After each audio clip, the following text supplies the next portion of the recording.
Ce qui est important, c'est de jouer la partie. C'est pas de savoir si on va la gagner ou pas.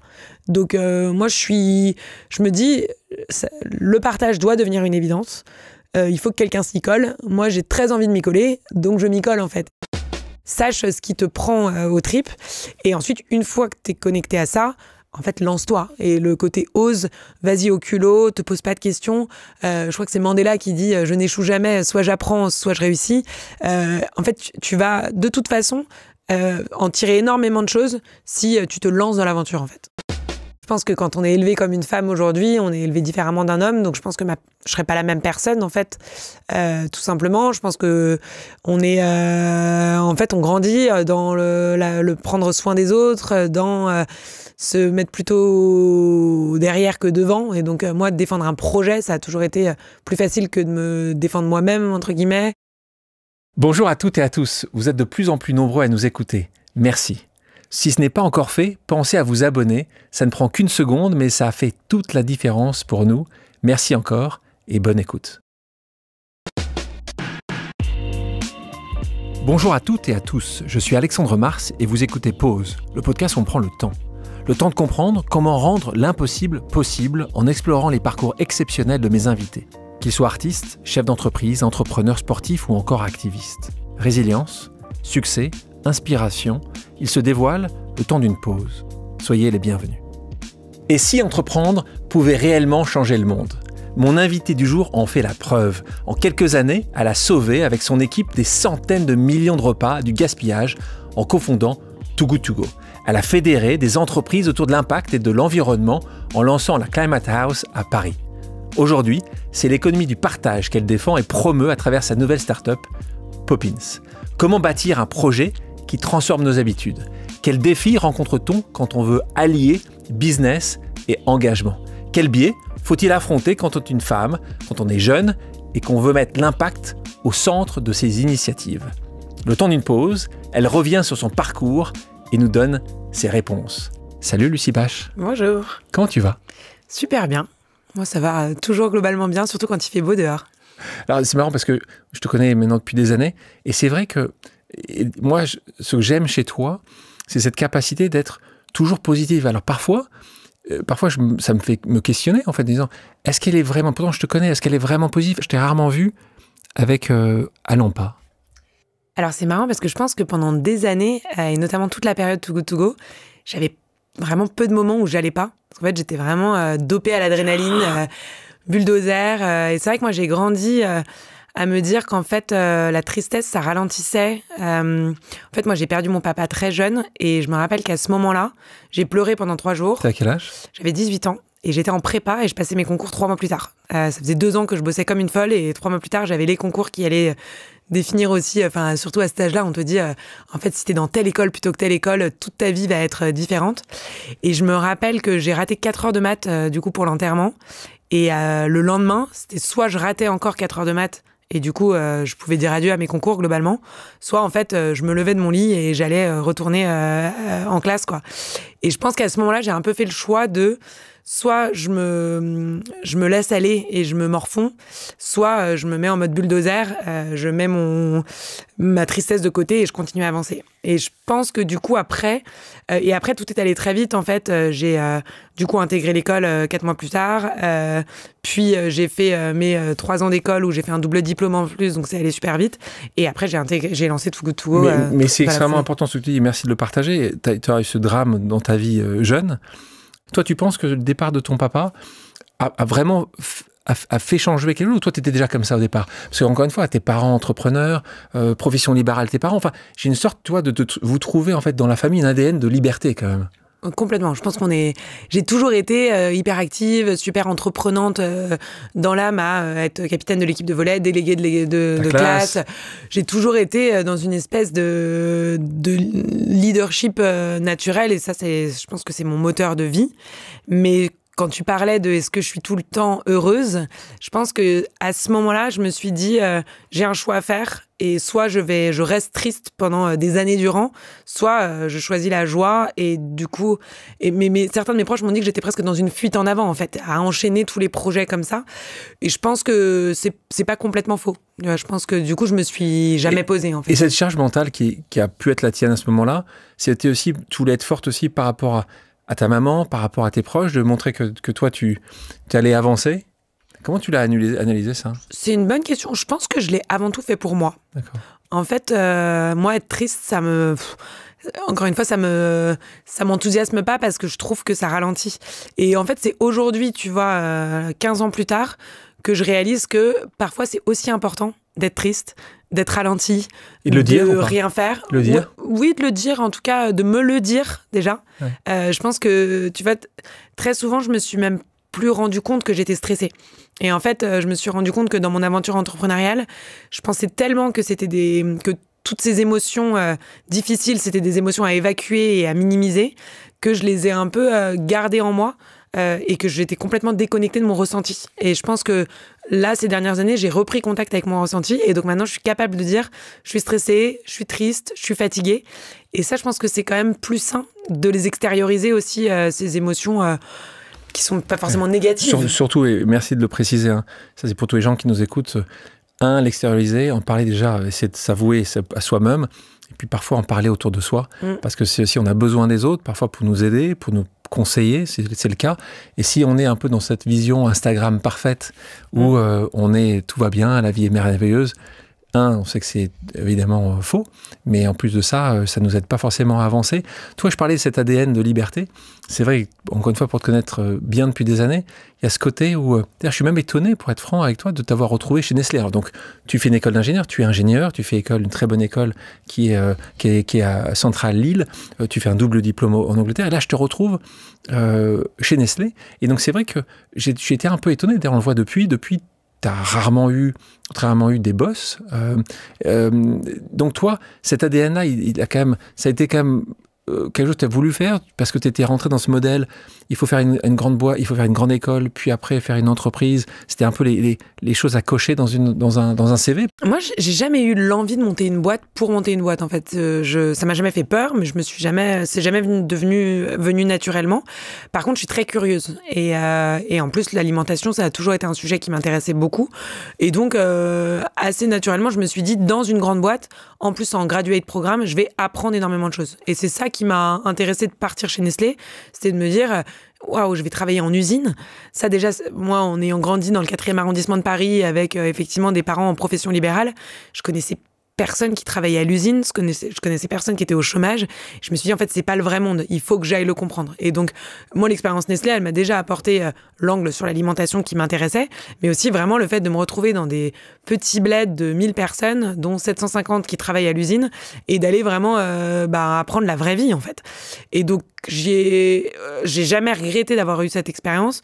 Et encore aujourd'hui, je pense que ça a forgé mon caractère, ma personnalité, de comprendre aussi socialement ce que vit 90% des gens et comprendre que constamment je me retrouve dans une bulle parisienne de la tech et que je cherche constamment à me sortir de cet entre-soi parce que je sais qu'il y a autre chose et que c'est ces gens-là aussi qu'on a besoin de comprendre, quoi. Tu disais que tu étais extrêmement active, très jeune, donc tu parlais des classes, capitaine d'équipe de volley. Ça aussi, pour toi, ça vient d'où? Parfois, on pose la question, un leadership, parce que selon toi, c'est quelque chose qu'on construit. Est-ce que tu penses que c'est l'amour des parents, une confiance en toi que tu avais? Ça arrive comme ça, ou tu dis juste, ça ne se définit pas, on est leader, on ne l'est pas? Je dirais pas on est leader ou on l'est pas, parce que je pense que tout le monde peut l'être d'une certaine façon, mais je pense que c'est inné. Je pense que le bébé Lucie a cette personnalité. Et moi, je le vois vraiment avec mon grand frère et ma petite sœur. On est totalement différents. Éduqués de la même manière. Éduqués de la même manière, aimés de la même manière. On s'aime profondément tous les trois aussi et on se respecte énormément. Mais eux, quand ils voient mon quotidien, ils disent mais l'enfer. Pourquoi tu fais ça? Pourquoi tu fais ça? Et ils sont beaucoup plus chill, beaucoup plus artistes aussi. Et ils prennent beaucoup plus le temps, alors que moi, je suis tout le temps dans une course. Et quand on était justement ces années-là, avant que tu rentres en prépa et puis à l'école, elle voulait faire quoi, la Lucie de 15 ans, 16 ans? C'était quoi tu rêvais de quoi? Tu rêvais, tu es dans ton 4e arrondissement, des parents aimants, une famille aimante. Tu rêvais de quoi? Alors, quand j'étais petite, je voulais être maîtresse d'école. Je faisais beaucoup la classe à mes doudous, tu vois, parce que j'aimais bien cette idée de transmettre et d'être organisée aussi, que chacun ait son petit cahier, etc. Et après, je pense qu'à 15 ans, je me disais plutôt... j'étais plutôt dans l'instant présent je veux avoir des bonnes notes et j'avais un peu ce syndrome bon élève de la classe. Et à côté, je faisais plein de choses comme le volley, le journal de l'école. Mais tu voulais pas venir championne olympique de volley? Non, pas du tout. Donc en fait, tu te laissais un peu porter, il fallait que tu sois première de classe. Ouais. Tu sais, ici, tu connais bien le concept de pause. On a des pauses amicales ou des pauses familiales, des gens qui t'aiment et qui sont là pour poser une question. Alors à qui t'es allé demander? Exactement. Donc tu vas découvrir rapidement, en juste écoutant cette voix. Bonjour Lucie, juste une petite question. Puisque nous n'avons pas skié ensemble depuis bien longtemps, je me demandais si tu skis toujours en robe. En robe, donc on parle de ta maman, Chantal, évidemment. Quelqu'un que t'es... Voilà. Vous êtes terriblement proche et tu sais très bien que j'ai une relation très particulière avec ma propre maman que j'aime d'amour. Et donc je trouvais votre relation et l'amour entre toutes les deux, qui s'explique de plein de raisons, comme on en a parlé précédemment, qui te pose cette question. Donc peut-être que tu as un truc à dire sur ta maman avec qui tu passes beaucoup de temps. Et répondre à cette question. Mais c'est marrant parce que je me disais récemment que c'est vraiment la personne que j'admire le plus, quoi. Elle est vraiment... c'est quelqu'un de tellement sain, en fait. Et je mesure de plus en plus la chance que j'ai eue de grandir avec quelqu'un d'aussi sain, qui est super bienveillant, qui sait être vulnérable aussi quand besoin et qui veut vraiment... profondément mon bonheur et le bonheur des gens autour d'elle. Et ça, je pense que je l'ai pris pour acquis, en fait, dans toute mon enfance. Et je réalise aujourd'hui que la plupart des gens n'ont pas eu cette chance d'avoir des parents si sains, en fait. Donc merci, maman, pour tout ça. Et je pense que ma mère, ce qu'elle a très bien fait, c'est qu'elle nous a laissés tous les trois être vraiment nous-mêmes depuis le début. Et très tôt, elle nous a parlé comme à des adultes aussi, à nous expliquer pourquoi on pouvait pas faire ça. Enfin, moi, on m'a jamais dit non parce que c'est non. On m'a toujours expliqué ce qu'il y avait derrière. Donc tu pouvais skier en robe, donc ça c'était pas non. Bah, elle m'a dit, en fait, moi j'ai fait mon caprice pour aller skier en robe. Elle m'a dit, tu sais quoi, va skier en robe, t'auras froid, et puis tu comprendras par toi-même, en fait. Et effectivement, je suis allée jusqu'au bout de mon délire. Je l'ai fait et je l'ai plus jamais refait derrière, en fait. Mais j'avais compris. On revient sur... là, on est à Nestlé, tu y passes, comme tu as dit, quelque temps, et puis à un moment ou à un autre, il y a un manque d'alignement. On parle beaucoup d'alignement, et tu sais, c'est un sujet qui nous rapproche, toi et moi, cet alignement. Et là, à un moment ou à un autre, tu as choisi sur quelque chose, et puis tu travailles sur des outils, sur des systèmes qui vont commencer à te poser certains problèmes. À quel moment tu te dis, est-ce que c'est le jour numéro 1 quand tu arrives là-bas? Est-ce que c'est au bout d'1 an? À quel moment tu dis, je vais avoir du mal, même si c'est exactement ce qu'il faut sur un CV, je suis bonne à le faire, tu dis, c'est pas ce que j'ai envie de faire? Ah non, moi j'étais super enthousiaste au moment où j'ai rejoint. Et d'ailleurs, en fait, il y avait toute une partie qui me plaisait énormément. Mais je me suis vraiment dit, il faut que je m'en aille. Parce que sinon, peut-être que je serai encore là dans 10 ans, dans 15 ans.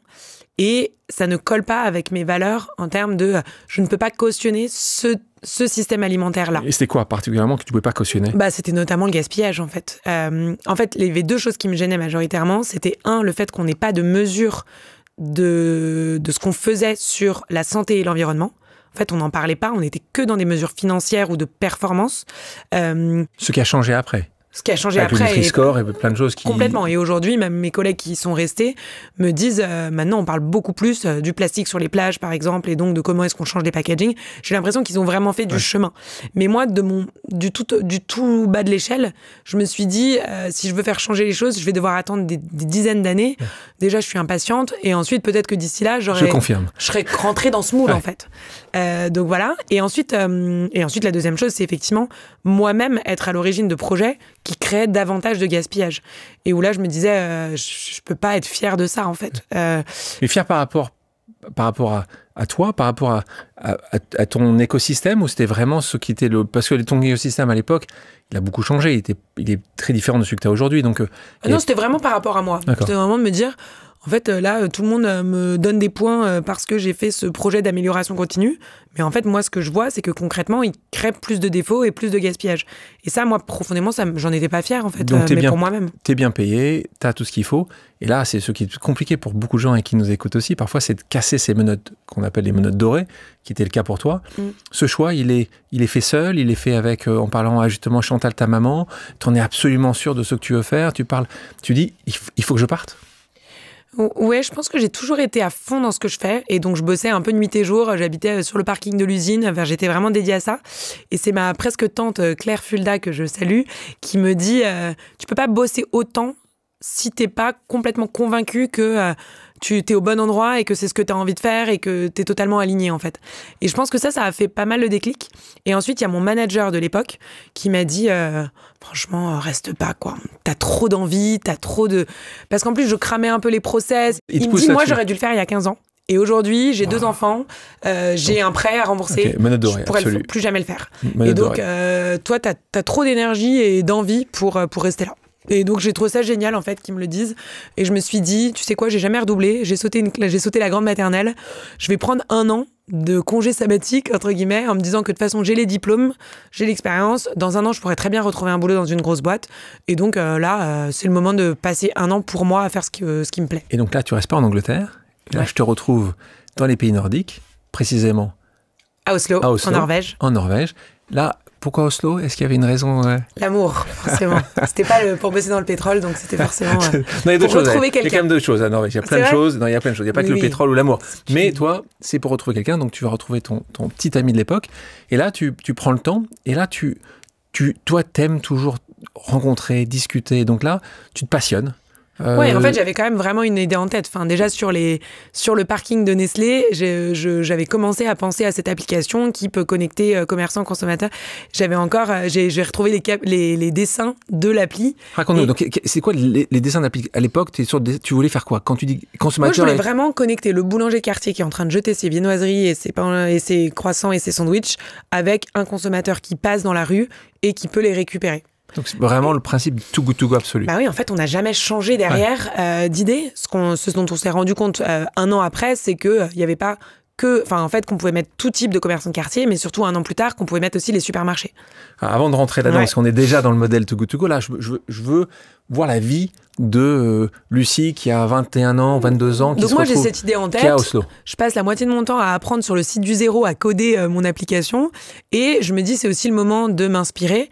Et donc, je rejoins pas mal d'écosystèmes à Oslo. Il y a WeShare Oslo. Je vais dans des espaces de coworking travailler.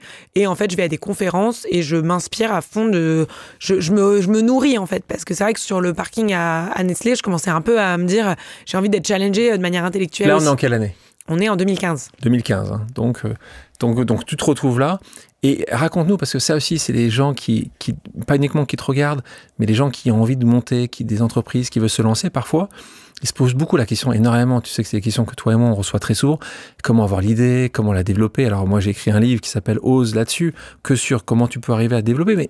Mais toi là, quelles sont les rencontres qui vont se faire? Raconte-nous un peu, parce qu'on sait que Too Good To Go, c'est ça que les gens ne connaissent pas forcément. Ça a été un moment, une sorte d'alignement entre différentes personnes qui ne sont pas toutes restées, mais qui ont une idée pas si éloignée que ça. Oui, tout à fait. Et donc, raconte-nous comment c'est fait. Donc, en fait, qu'est-ce qui s'est passé après? Moi, j'avais pris aucun cours d'entrepreneuriat, donc on m'avait pas appris à garder mon idée secrète, etc. Et donc, moi, très naïvement, je parlais à tout le monde je rencontrais. Quand les gens te posent la fameuse question de « Et toi, tu fais quoi ?»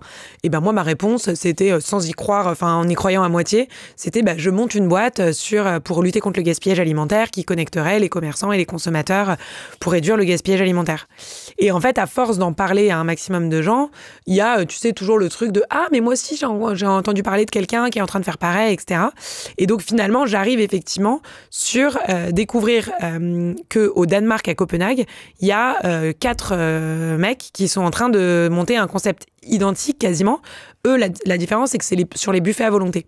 C'est pour passer récupérer à la fin de la journée tout ce qui reste sur les buffets. On te donne une boîte et tu peux la remplir. Et donc au début, je me dis, ah non, il y a déjà des gens qui font comme moi, ils sont certainement plus avancés, peut-être qu'ils ont levé de l'argent, etc. Et finalement, je vais à cette conférence qui s'appelle Collaboration is the New Competition. Et là, je me dis, mais en fait, c'est bien sûr, je vais les contacter et ça se trouve, on peut le faire ensemble. Eux, ils le font à Copenhague et moi, non. Ah non, à Oslo. Elle était Oslo. Ouais. Et comment s'appelait ton projet à l'époque, toi? Tu l'as appelé comment? J'avais pas de nom. Tu n'as pas de nom? Non. Ça n'existe pas, ça, pas de nom. Si, parce que en fait, j'en étais tellement à au début concevoir et à me dire, moi, ce qui m'obsédait, c'était vraiment le concept en soi. Donc, j'avais même pas, tu vois, j'avais pas créé de site web, enfin, j'avais rien fait, en fait. J'avais juste mon idée et je te dis, j'apprenais à coder. Comme une finalement j'ai jamais réussi à, mais j'avais quand même, tu vois, sorti un écran noir, etc. J'étais très fière. Et donc là tu te retrouves, et donc je les appelle et finalement eux ils sont vraiment dans un truc où ils sont aussi complètement au tout début. Je pense qu'ils sont aussi dans cette naïveté de l'entrepreneuriat de mais oui bien sûr, très jeune aussi complètement super jeune, des anciens agents immobiliers, ils s'étaient juste réunis entre 3 copains à se dire ok on y va. Eux dans les 3 copains ils avaient un 4e copain qu'ils avaient trouvé qui était un développeur. Donc ça, si tu veux, ils avaient cette brique-là en plus que moi, j'avais pas. Et donc, ils me disent « Ah mais oui, complètement. Toi, tu sais quoi, démarre à Oslo. Nous, de toute façon, on a une copine qui est norvégienne, qui habite à Copenhague, mais là, elle prend le bus de nuit et elle vient la semaine prochaine à Oslo pour commencer à parler à des commerçants. » Et du coup, je lui dis génial. Et en fait, je rencontre le lundi qui suit Sophie, qui est norvégienne et qui vient démarcher les premiers commerçants à Oslo. Et donc, elle, super contente aussi d'avoir quelqu'un. Bien sûr. Et typiquement, la semaine d'après, on était en train de démarcher, alors qu'on n'avait rien du tout, même pas une appli, même pas un site web. On a fait nos flyers sur PowerPoint et on était partis dans la rue, quoi. Donc, ça s'est vraiment fait comme ça, de manière totalement naïve. Et finalement, c'est ce qui nous a permis, 10 ans plus tard, tu vois, d'en être là où on en est, quoi. Sans aucune étude de marché.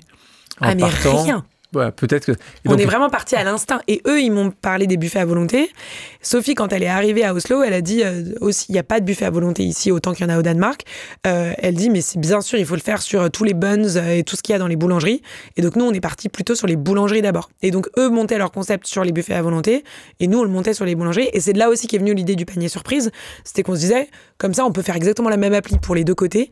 Ça va fonctionner, quoi. Il faut bien expliquer ce panier surprise. Alors, une grande partie des gens qui écoutent et qui nous regardent savent ce que fait Too Good To Go, donc pas forcément besoin de le expliquer, mais il y a quelque chose qui est très spécifique, qui est certainement une des raisons pour lesquelles vous avez fonctionné, qui est très contre-intuitif. Pour expliquer aux gens, en fait, on peut imaginer que si tu veux avoir un croissant du boulanger, c'est ce produit-là que tu demandes et tu veux que celui-là. C'est une erreur de logistique de le faire. Vous avez défini en dire, on va le faire un panier surprise, donc c'est un montant qui est dans un panier et tu ne sais pas forcément ce qu'il y a dans le panier, mais ce qui rend tout beaucoup plus simple. Et beaucoup plus excitant aussi, parce qu'en fait, le côté surprise, c'est quelque chose que les utilisateurs de Too Good To Go ont adoré. Et en fait, effectivement, moi là, je suis partie de mes propres goûts, de me dire, moi, la boulangerie, globalement, j'aime tout. Donc en fait, tu vois, si je peux récupérer tous ces produits, ça me va très bien.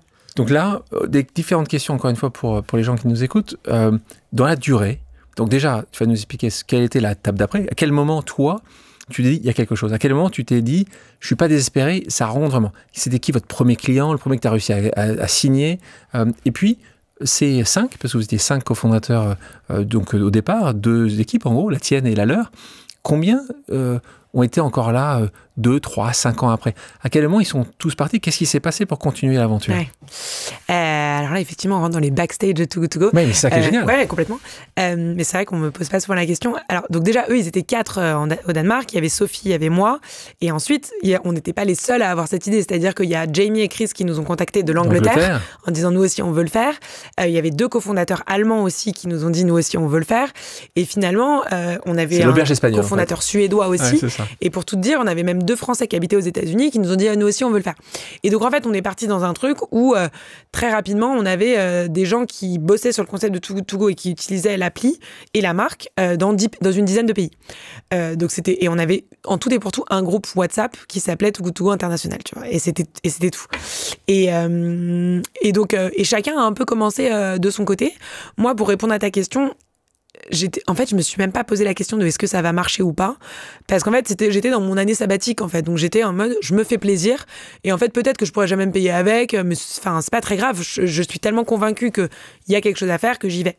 Et donc, moi, mon copain, il était du nord de la Norvège, donc les premiers commerçants que je convainc en Norvège, c'est pendant les vacances de Pâques où on est chez ses parents, à côté de Tromsø, qui est vraiment une ville qui est au-dessus du cercle polaire, tu vois, donc vraiment dans des endroits totalement fous, et je convainc avec un espèce de norvégien approximatif et en anglais les premières chaînes de boulangerie de se mettre sur l'appli, et même un hôtel Radisson de mettre ses buffets de petit déjeuner sur l'appli.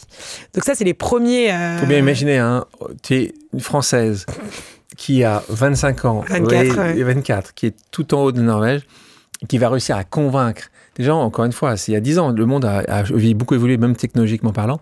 Tu arrives à faire ça. Donc, tu as quand même une force de conviction qui est quand même assez folle. Je pense qu'en fait, vraiment, c'est la naïveté qui m'a aidée de pas savoir du tout. Et après, donc quelques mois plus tard, je rentre en France aussi en me disant, je vais le lancer en France. En fait, il y a la loi Garot qui passe en février 2016 où tout le monde parle de gaspillage alimentaire. Donc, tous mes potes me disent, attends, t'as vu ça, viens. Et donc, je rentre en avril. Seul et du coup je commence chez ma mère, je dépose la boîte, je commence à faire un peu les trucs et donc de base. Et vraiment en fait chacun le fait de manière encore une fois en se disant de toute façon, dans 6 mois, c'est très probable qu'on n'existe plus, donc on va pas trop se prendre la tête. Et ma mère, elle m'a dit des années plus tard, moi je te voyais faire ton truc, je me disais, elle est trop mignonne, mais bon, je vais pas lui faire se poser plus de questions que ça. Elle apprendra par elle-même de ses erreurs, quoi. Et donc effectivement, en France, je démarre, je vais taper à la porte des gens, je vais voir Optimiam, qui est à l'époque l'appli anti-gaspi. Eux, ils font des ventes flash de croissants, justement, qui va bientôt périmer, ou de produits. Et je leur dis, mais il faut pas faire ça, il faut faire le panier surprise parce que c'est vachement plus simple pour les commerçants et pour les utilisateurs, c'est plus inspirant.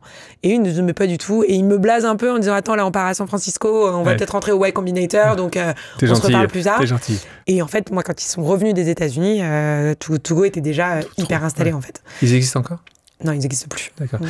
Donc, une certaine humilité peut être utile, c'est ça que tu veux dire, ton message. Oui, en tout cas, moi, en fait, pareil, de manière très spontanée, je suis allée les voir en disant, trop bien, on est sur les mêmes sujets, venez, on fait des choses ensemble. Et eux, ils m'ont pas accueilli autant les bras ouverts qu'ils auraient peut-être dû le faire à l'époque, tu vois. Pour le coup, et j'aurais dû le préciser, mais les gens qui me connaissent le savent, je suis évidemment aussi proche de Too Good To Go pour être administrateur de Too Good To Go. Donc, c'est-à-dire que mon fonds d'investissement est un des plus grands actionnaires de Too Good To Go. Et le premier fonds qui est rentré au capital de Too Good To Go aussi. Il y a quelques années de ça. Donc, c'est vrai que c'est une passion qu'on partage et un amour de la société. Et vous avez réussi à trouver un modèle de fonctionnement. Toi, là où tu es très bonne, c'est ce développement. Tu sais convaincre les gens ont confiance en toi. Tu as une sorte d'alignement très fort. Encore une fois, je le dis, pour les gens qui nous écoutent, moi, je te connais très bien. Tu fais partie de ces gens, et quand je te parle souvent de toi, qui est réellement aligné. Tu sais, on aime beaucoup l'un et l'autre Emmanuel Faber, on parle de compromis, de compromission. Tu fais partie de ces gens-là où tu peux accepter des compromis, tu n'accepteras jamais les compromissions, ce qui est assez rare. Donc, tu as cet alignement. Donc, les gens le sentent, et c'est pour ça que je pense que tu as réussi assez facilement à convaincre des gens. Et donc là, je te retrouve vraiment à faire beaucoup de développement international, à tel point qu'à un même moment, tu vas déménager aux États-Unis pour dire aux États-Unis, on arrive, les gars, on va vous faire votre changement. Donc ça, pour toi, c'est ça que tu aimes faire, c'est là où tu sais que tu es bonne, c'est là où tu es le plus utile pour Too Good To Go. Je pense qu'il y a 2 choses où je suis bonne, c'est que d'une part, effectivement, je suis alignée et comme tu le dis, les gens le ressentent. Donc en fait, ils savent que je suis pas en train de leur vendre mon produit, ils savent que je veux vraiment lutter contre le gaspillage alimentaire. Et du coup, je dis souvent, la passion, c'est contagieux. En fait, quand les gens te sentent aussi à fond, ils disent, ok, là, je vais peut-être, il faut que je me fasse quelque chose. Et ensuite, il y a autre chose que j'adore faire et auquel je pense que je suis pas mauvaise, c'est embarquer les gens en fait. Et quand je dis embarquer les gens, c'est embarquer les équipes. Et en fait, du coup, mon rôle devient très vite, quand on se lance dans lancer le développement international, d'aller chercher les nouveaux DG sur place, de leur mettre l'ADN de Too Good To Go dans les veines, de leur transférer tout ce que je sais, parce qu'en plus la France c'est le plus gros marché, et donc j'ai plein d'obstacles que j'ai moi-même surmontés, donc je peux et je leur dis toujours, il faut que le développement belge, le développement espagnol, le développement italien soit plus rapide que ce qu'on a pu faire avant. Et c'est un peu la façon dont on développe Too Good To Go. On vient en gros se dire, on copie-colle, sauf quand on peut faire mieux sur ce marché-là. Et en fait, c'est vraiment recruter les bons leaders, leur mettre l'ADN de Too Good To Go dans les veines et les laisser faire en fait. Et ça devient très important pour moi. Et donc je passe mon temps entre la France et le pays qu'on est en train de développer à chaque fois. Et à terme aux États-Unis. Jusqu'à aller aux États-Unis. À quel point aujourd'hui les États-Unis est devenu le premier pays de Too Good To Go. Donc on voit que les choses se développent et continuent à se développer. On parle aussi tout à l'heure on parlait de Nestlé. Là on va parler d'un autre acteur, quelqu'un d'un groupe qui, on s'est rendu compte à quel point il était utile dans notre écosystème. C'est la distribution, la grande distribution, en particulier pendant la Covid. Donc là on parle de Carrefour à un moment. On te retrouve aussi sur ces sujets Carrefour et on pourrait se poser un peu la même chose qu'avec Nestlé. Est-ce que tu penses qu'il faut absolument collaborer, travailler? On a un patron de Carrefour avec qui tu te retrouves à l'époque, qui est une personne exceptionnelle, qui est Alexandre Bompard. Quand il y a une proposition, explique-nous la proposition qui a été faite par Carrefour. Toi, jeune, à l'époque, tu avais moins de 30 ans, tu es toujours très jeune, mais à l'époque, tu avais encore moins de 30 ans, et qu'on te dit, tiens, rejoins ce paquebot. T'hésites à ce moment-là entre ce que tu vois et ce que tu penses? En fait, moi, je suis très claire. Tant que je peux impacter, j'y vais, quoi. Ouais. Et en fait, là, effectivement... Tout le temps. Pour toi, c'est toujours impacté, t'y vas. Ouais. Je pense que c'est ça donc, qui me drive. Tu peux changer la en fait, direction. tu sais, cette fameuse question de qu'est-ce que tu veux que les gens se disent le jour de ton enterrement. Et moi, je réponds très spontanément, je veux qu'ils se disent, elle a changé les choses. Et donc, en fait, je suis vraiment drivée au quotidien par ça. Et effectivement, à ce moment-là, Alexandre Bompard me propose de rejoindre le comité de transition alimentaire de Carrefour pour accélérer la transformation du groupe. Et donc là, moi, pareil, je me pose pas de questions. Je me dis, à Nestlé, je me disais, je suis trop au bas de l'échelle pour faire évoluer quoi que ce soit. Là, si c'est directement le PDG qui me propose de venir le conseiller sur la transformation alimentaire du groupe, bien sûr que j'y vais, en fait. Et effectivement, s'ensuit une vraie belle relation aussi avec Alexandre Bompard directement.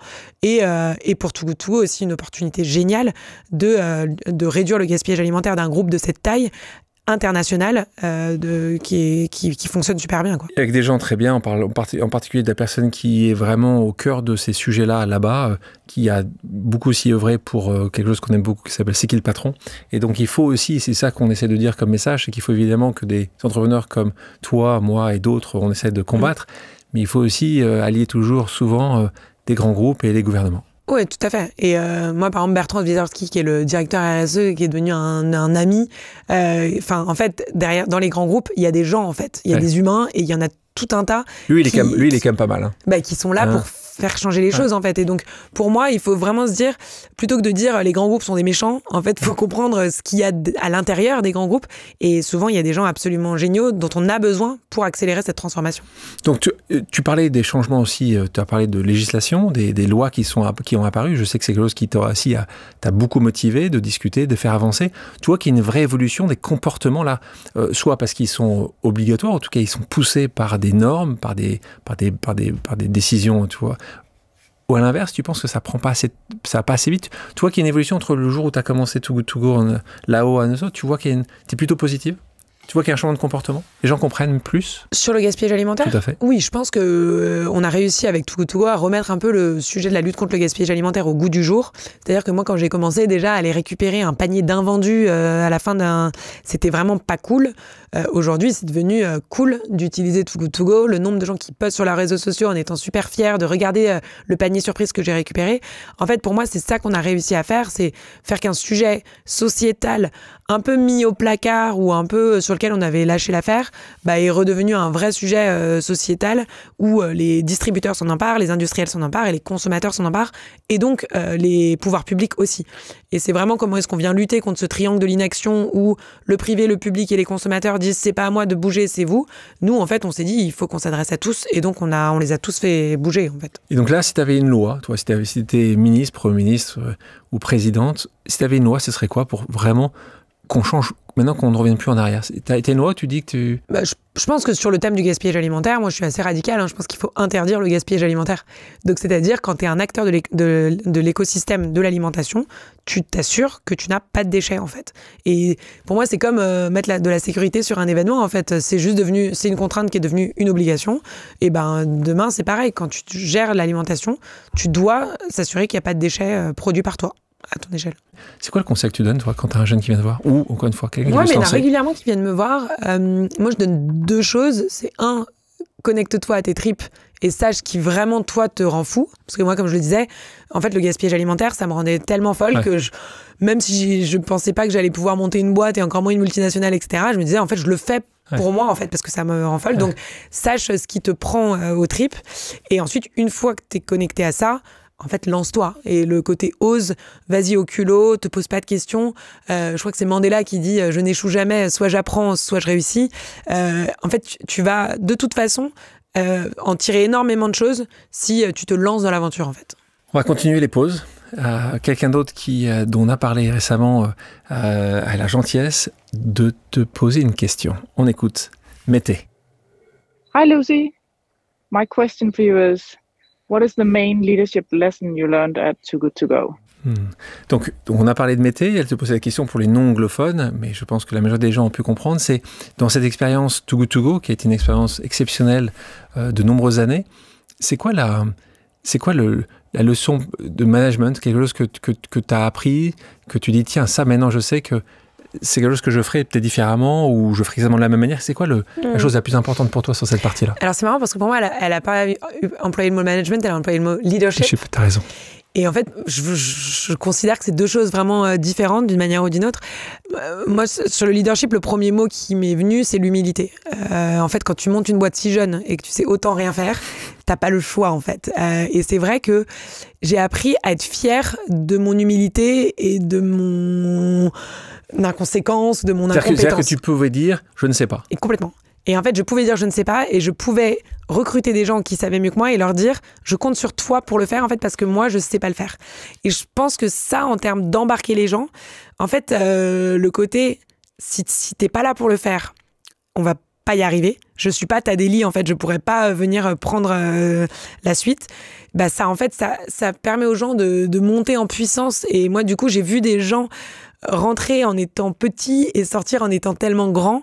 Et ça, moi, je pense que c'est à la fois un leadership que je garde pour toute ma vie et en même temps, c'est mes plus grandes fiertés, c'est de voir les gens qui grandissent en fait au sein de l'entreprise. Donc toi, c'est justement montrer cette humilité, de savoir dire que tu ne sais pas et en même temps déléguer beaucoup. Tu manages, tu micromanages, soit tu t'aimes... Je pense qu'au début, j'étais vraiment micromanager parce que je suis contrôle fric et que je veux que tout soit fait exactement comme je le pensais.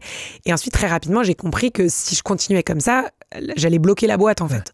Et comme en plus, j'ai recruté tous les DG de la boîte qui étaient dans différents pays, dans tous les pays différents, qui étaient des gens beaucoup plus seniors que moi, et en termes d'âge et en termes de compétences, en fait, j'avais pas le choix que de les laisser faire, en fait. Et ça a été une leçon et pour moi, et je pense une compétence nécessaire pour la boîte que j'ai dû acquérir très vite, en fait. Donc, merci Mété pour la question. On continue avec une autre pause, mais ça aussi, c'est pas une pause amicale ou familiale, c'est une pause too good to go. Alors, c'est quelque chose qu'on fait pas, c'est la première fois qu'on fait cette pause-là, c'est un jeu en gros globalement. On comprend le principe de too good to go. Je vais te parler de choses, lui donner des mots ou des choses qui se passent et tu vas me dire si c'est too good to go, donc il faut faire quelque chose pour garder ou si on peut jeter. Et parfois il y a des choses qui pour les gens vont trouver ça étonnant parce que ça peut être contre-intuitif ou étonnant. Je vais commencer par le recyclage. Too good to go ou pas? Too good to go. Good to go. Good to go, hein. Ouais, explique, parce que pour les gens, ils posent du mal. En fait, le problème du recyclage, c'est que c'est un mensonge. C'est-à-dire qu'on se sent bien quand on jette quelque chose dans le bac jaune, typiquement. En fait, ça reste un déchet. Derrière, il y a énormément d'énergie pour le recycler, pour en refaire une matière. Il y a énormément de pertes, il y a énormément de choses qui sont pas triées ou mal triées. Moi, typiquement, à chaque fois que je jette une bouteille en verre à la casse, là, et que tu l'entends se détruire, ça me rend folle, en fait. Je me dis, c'est tellement mieux la consigne et je devrais la réapporter quelque part. On devrait la re-remplir, cette bouteille. Il suffit de la rincer et de remettre un liquide dedans. Donc, je pense qu'en fait, les gens ont une espèce de déculpabilité de jeter grâce au recyclage qui est pas un bon réflexe, en fait. C'est juste moins pire, mais c'est pas mieux. La date de péremption. Too good to go? Good to go. C'est pareil, la date de péremption, c'est trompeur en fait. Attends, c'est trompeur, mais prenons un bon exemple. Je suis en train de faire les courses et je vois 1er juin. C'est quoi normalement? Est-ce que c'est plutôt 5 juin, 10 juin? C'est quoi? Est-ce que ça dépend? Il y a une question de est-ce qu'il devrait y avoir une date tout court? Parce qu'en fait, il y a énormément de produits qui ne se périment pas. Et si se périmer, ça veut dire être un danger pour la santé, il y a énormément de produits, tous les produits qui ont une date de durabilité minimale, donc à consommer de préférence avant qui sont des produits qui jamais mettront en danger ta santé. En fait, ce qui peut changer, c'est les propriétés organoleptiques des produits, donc leur goût, leur odeur, leur texture. Mais en fait, ça va pas te mettre en danger. Donc, tu peux très bien, et c'est sur quoi on a travaillé beaucoup avec Too Good To Go, mais observer, sentir, goûter le produit pour décider si vous le jetez ou non. Et donc, tous ces produits-là, et notamment avec Bertrand Swiderski, dont on parlait tout à l'heure, on milite beaucoup pour supprimer cette date-là parce que elle est trompeuse, en fait. Donc, ça, c'est une chose. Et après, il y a d'autres produits, effectivement, qui, là, peuvent développer des bactéries qui peuvent être dangereuses. Typiquement, tous les produits d'origine animale, la viande, le poisson, les produits laitiers, certains. Et là, souvent, il y a la possibilité d'allonger la date de plusieurs jours. Et donc, pareil, là, on recommande de tester le produit avant de le jeter, quoi. Les quotas de diversité imposés par les entreprises. Too good to go. Too good to go. Ou en tout cas, dans le court terme, je pense que c'est nécessaire à court terme pour rétablir l'égalité, pour rétablir une nouvelle norme, de les avoir. Parce que en fait, on est tous ancrés dans de mauvaises habitudes et en fait, la discrimination positive, moi, je pense que c'est nécessaire pour transitionner, en fait. Si tu étais un homme, d'après toi, qu'est-ce qui aurait été différent dans ton parcours? Quelque chose? Tout. Tout. Tout, parce que je pense que quand on est élevé comme une femme aujourd'hui, on est élevé différemment d'un homme, donc je pense que je serais pas la même personne en fait, tout simplement. Je pense que on est, en fait, on grandit dans le prendre soin des autres, dans se mettre plutôt derrière que devant, et donc moi, de défendre un projet, ça a toujours été plus facile que de me défendre moi-même, entre guillemets. Je pense que dans mon leadership, j'aurais été totalement différente aussi, et je pense que pour le coup, j'ai eu la chance de créer une entreprise au temps de la discrimination positive, et que du coup, je me suis retrouvée dans énormément d'opportunités. Médiatique aussi, médiatique, d'être invitée dans des tables rondes parce qu'il fallait au moins une femme, d'être aussi respectée parce que j'étais une femme et qu'il y avait peu de femmes qui montaient des boîtes à l'époque, etc., quoi. Dans la continuité, remarque, tu parles de discrimination, est-ce que tu as eu ou subi des remarques de discrimination sexiste ou assez peu, ou des gens ont essayé, ou comment tu l'as entendu? Je pense, oui, clairement, j'en ai subi, mais je les ai pas subis parce que j'y ai pas fait attention, en fait. Enfin, en fait, c'est un peu ma naïveté, une fois de plus, qui m'a servi. J'ai même pas pris ça comme des remarques sexistes.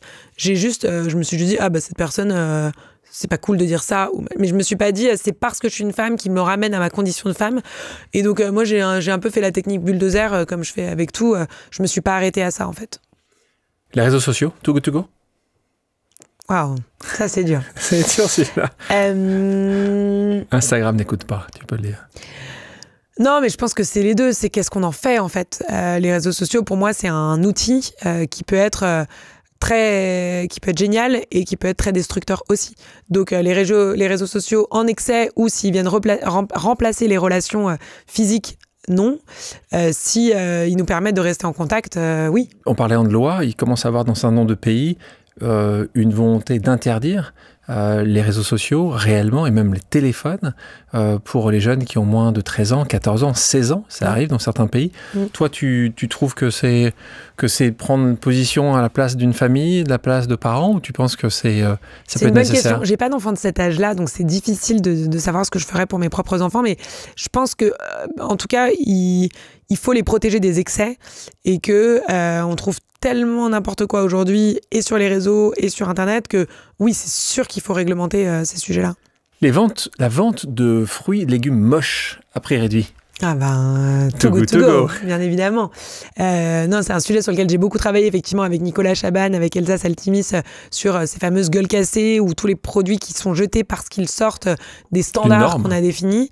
Et ça, en fait, il y a tellement à faire et à raconter sur ces fameux fruits et légumes moches qui sont tout aussi bons, voire parfois meilleurs que les autres.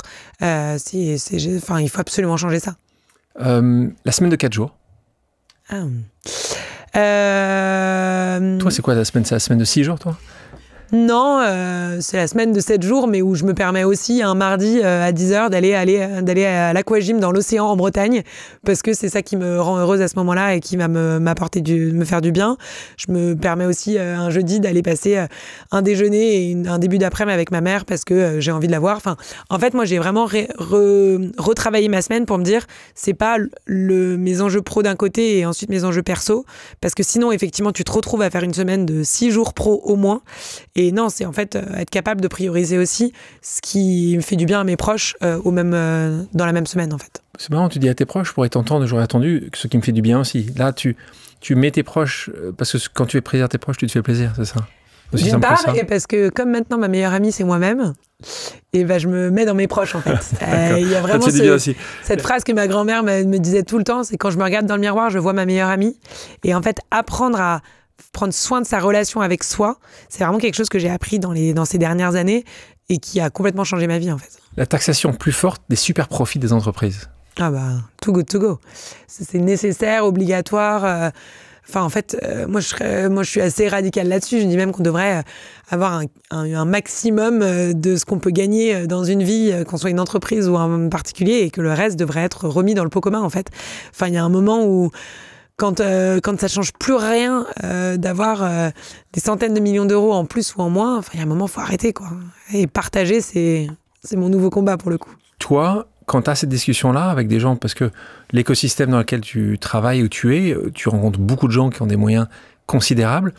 Ce discours-là, tu le tiens, tu arrives à le tenir? Est-ce que c'est du discours, parce que toi, tu as un discours plutôt... Alors, le discours que tu tiens, c'est plutôt mon discours, donc j'aime beaucoup toujours, qui est celui que je pousse sur le partage. Toi, tu as été plutôt sur la partie, on va dire, partage, mais là, on est plutôt sur les sujets de gaspillage alimentaire, de climat, moins sur ces sujets sociétaux.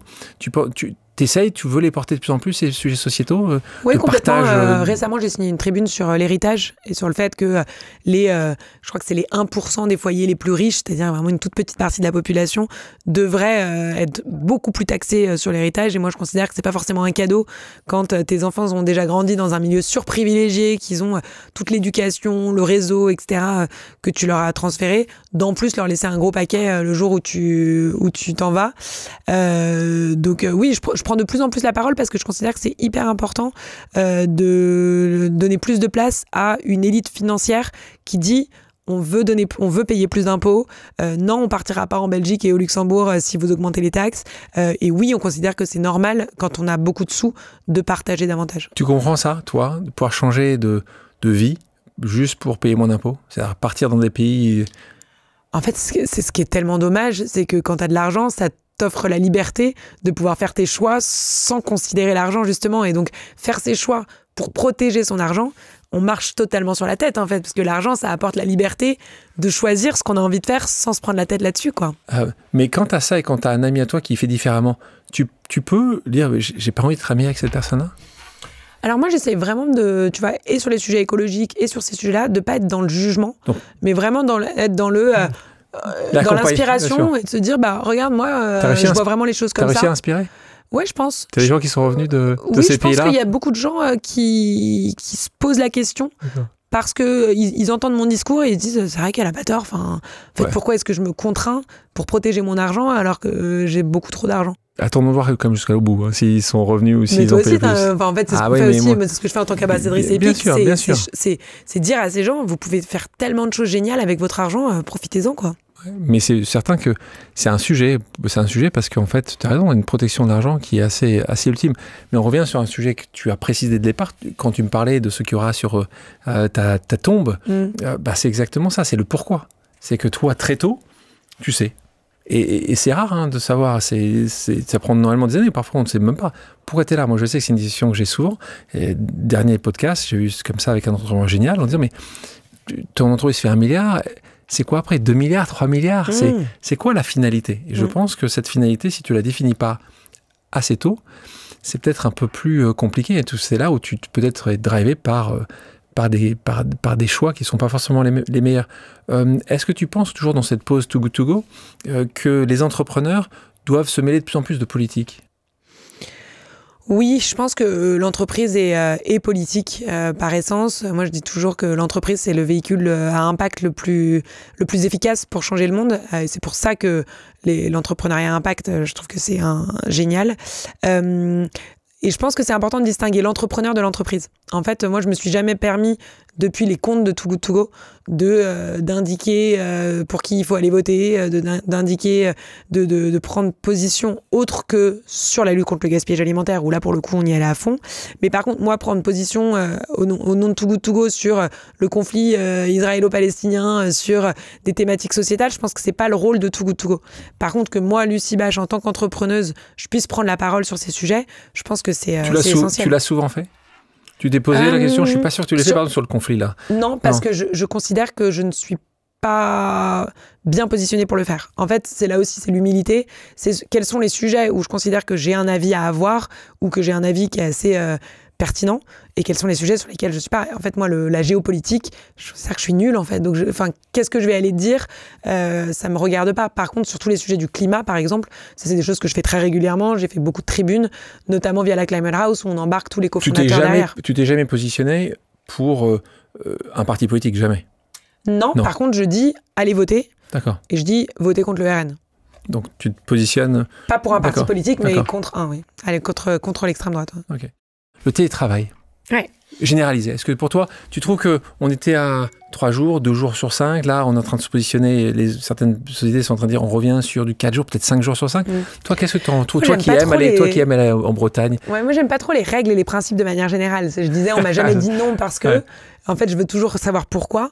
Donc moi je suis pour la liberté au travail, c'est-à-dire que quand on a la chance de faire des jobs où finalement il nous suffit d'un ordinateur pour pouvoir faire notre travail, ça nous donne une liberté folle de pouvoir travailler de où on veut.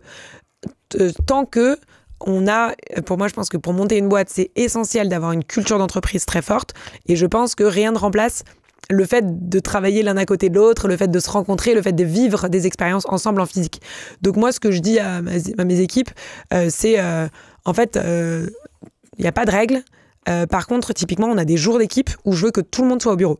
Le reste du temps, en fait, vous faites ce que vous voulez. Donc c'est combien de jours Donc nous, on fait, chez Poppins, là, on fait 2 jours toutes les 2 semaines où on est tous ensemble au bureau.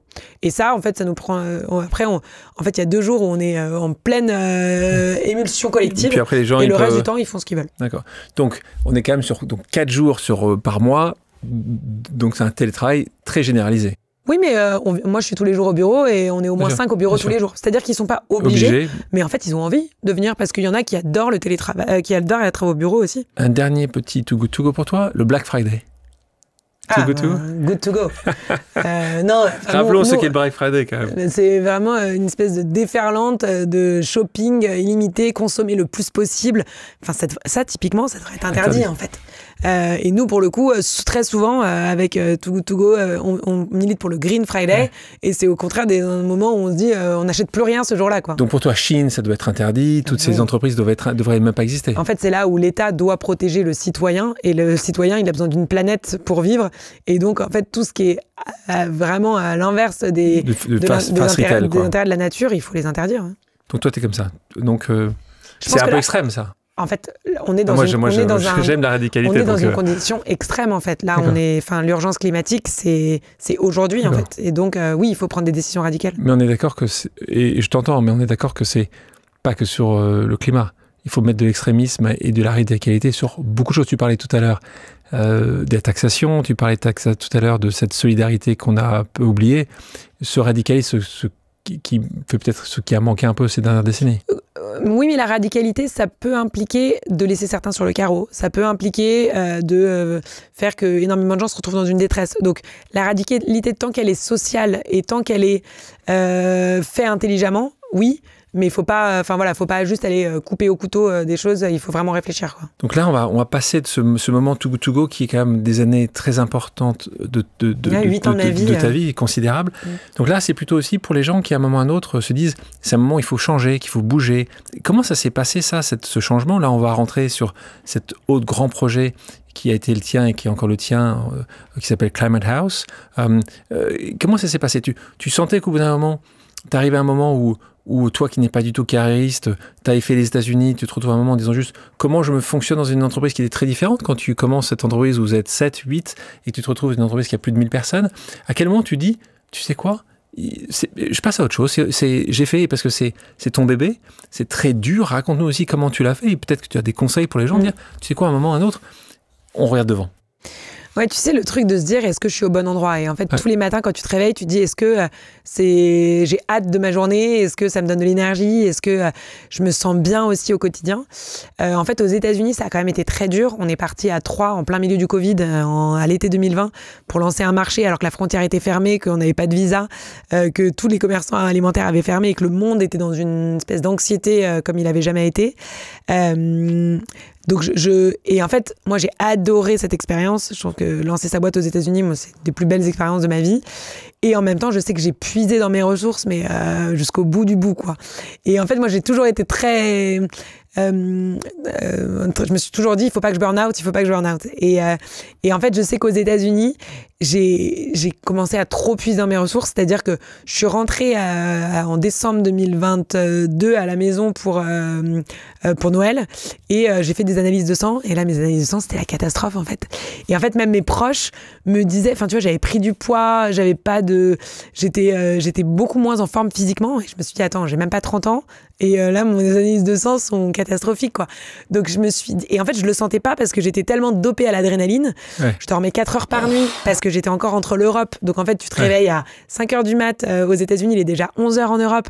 Donc moi mes premiers meetings c'était 5h du matin quoi. Et en fait l'équipe arrivait à 10h au bureau, moi j'avais déjà 5h dans la vue et j'étais en team building ou aller dîner avec les 4 bureaux en changeant tout le temps de zone horaire aussi parce qu'on avait un bureau à San Francisco, un bureau à New York. Donc en fait je m'étais même pas rendu compte mais ma vie n'était plus saine en fait. Et en plus de ça j'habitais à l'autre bout du monde. Et en fait, c'était l'année aussi où tous mes amis, parce qu'ils ont un an de plus que moi en général, parce que j'avais un an d'avance, ont fêté leurs 30 ans. Et j'ai raté toutes les fêtes de 30 ans de mes amis. Et du coup, tu vois, il y avait des choses un peu qui commençaient à me gêner où je me suis dit, mais ça me ressemble plus en fait. Pourquoi est-ce que je suis pas là pour faire la fête avec mes amis alors que j'adore ça ? Pourquoi est-ce que je suis en moins bonne santé qu'avant ? Je mangeais plus de viande, plus de poisson, donc je mangeais beaucoup plus de sucre. Enfin, tu vois, des espèces de dérèglements qui commençaient à s'installer. Et où je me suis dit, c'est pas celle que j'ai envie d'être en fait. Et comment dans ce cas tu te projettes sur un autre projet ? Je me projette pas sur un autre projet. À ce moment-là, je me dis il faut que je change quelque chose et il faut que je me redonne plus de vie à ma vie personnelle.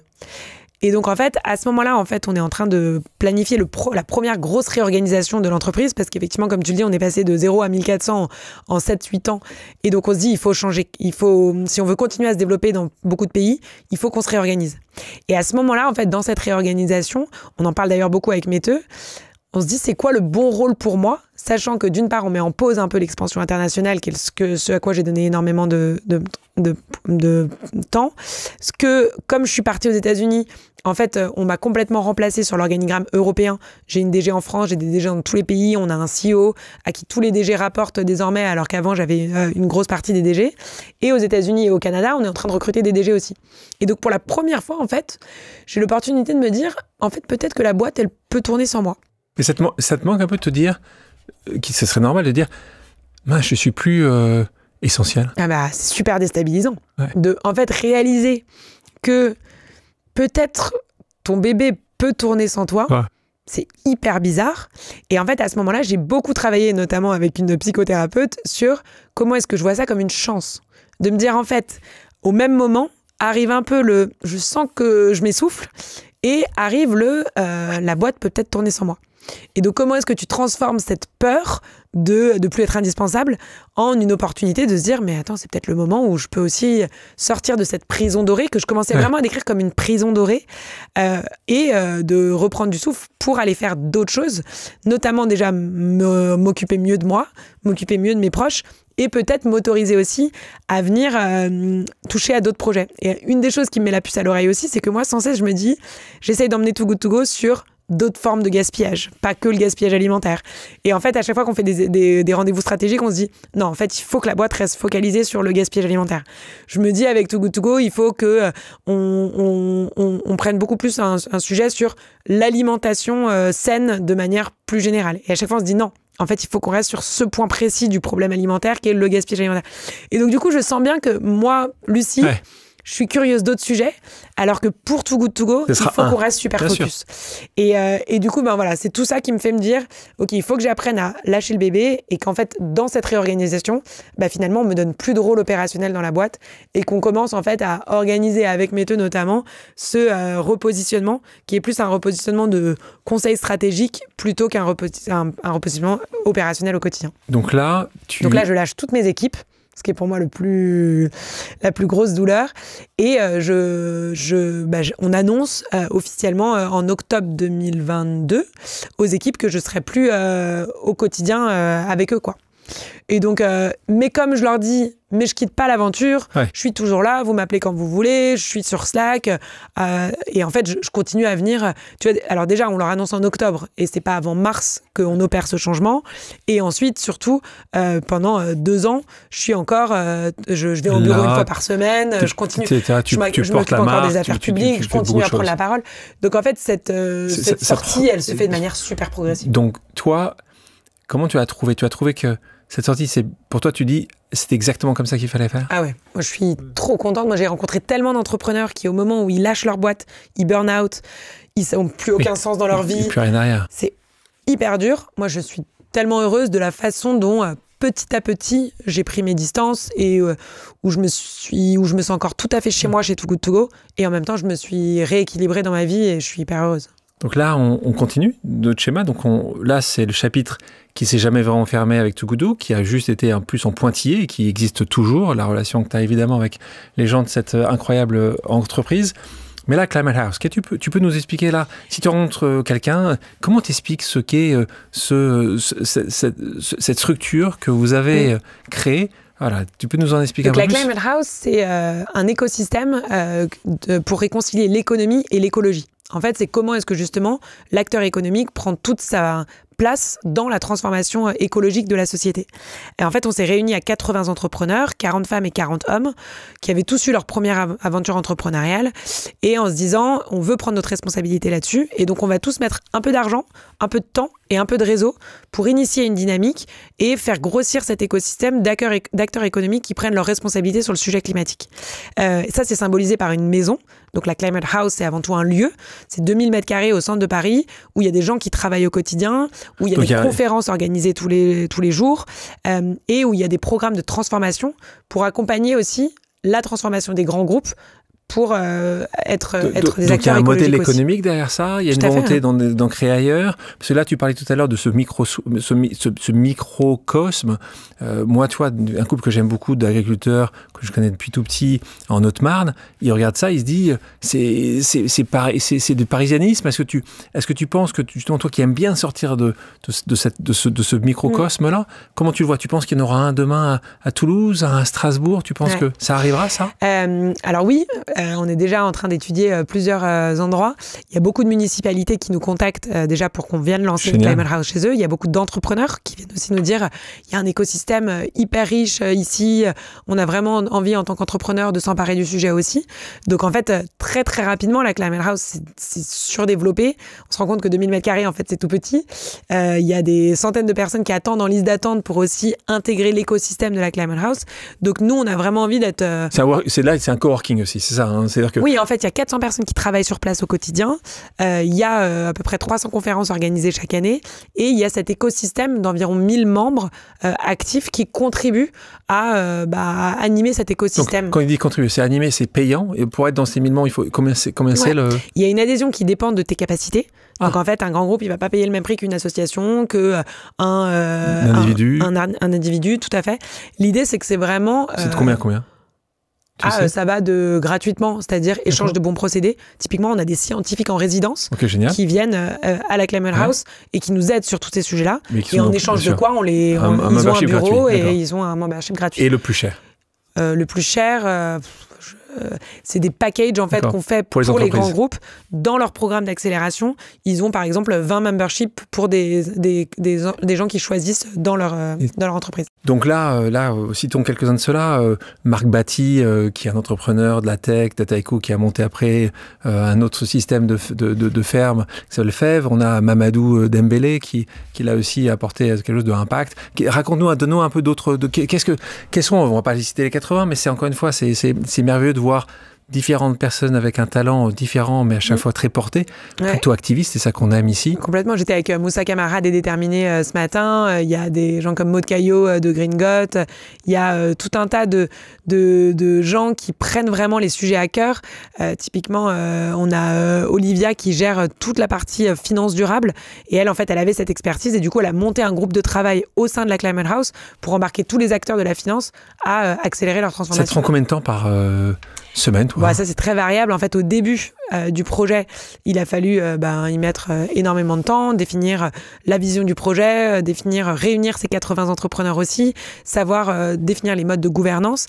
Et aujourd'hui, on a recruté 2 co-DG, donc Maïka et Henri-François, qui sont là. C'est eux, en fait, aujourd'hui, les maîtres du lieu. Moi, je suis présidente de la SAS et de la Climate House, du coup.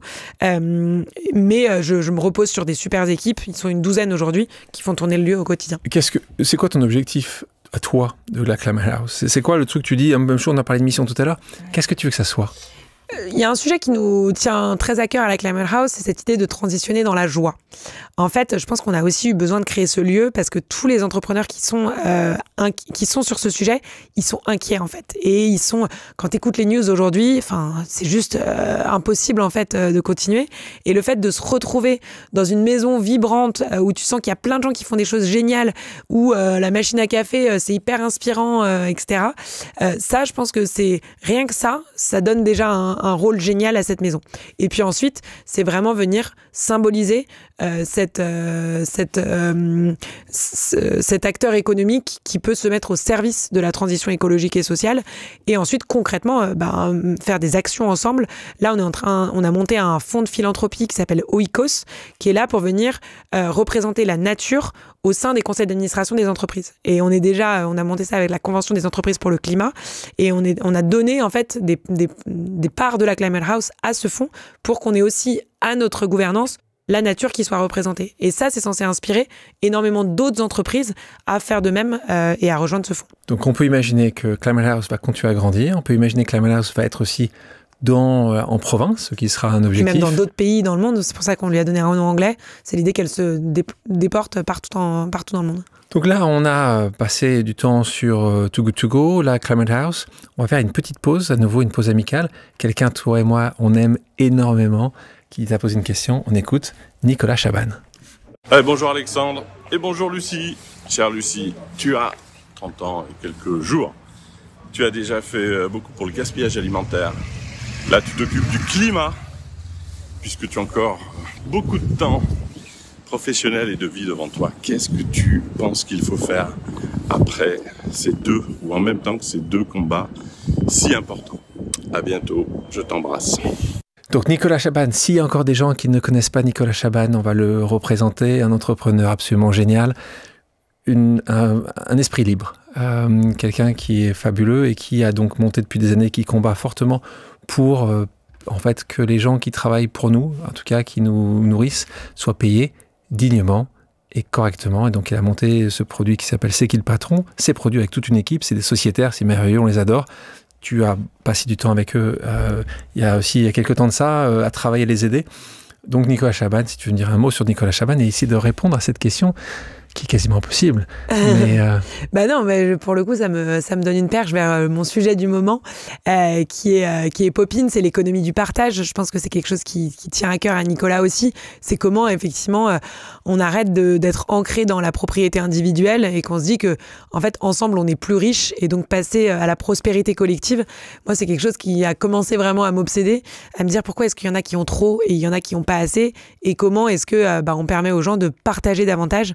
Et pour ça, un peu comme on l'a fait avec la lutte contre le gaspillage alimentaire, il faut que ça devienne facile, il faut que ça devienne fun. Et donc, c'est ce qu'on essaie de faire avec Poppins.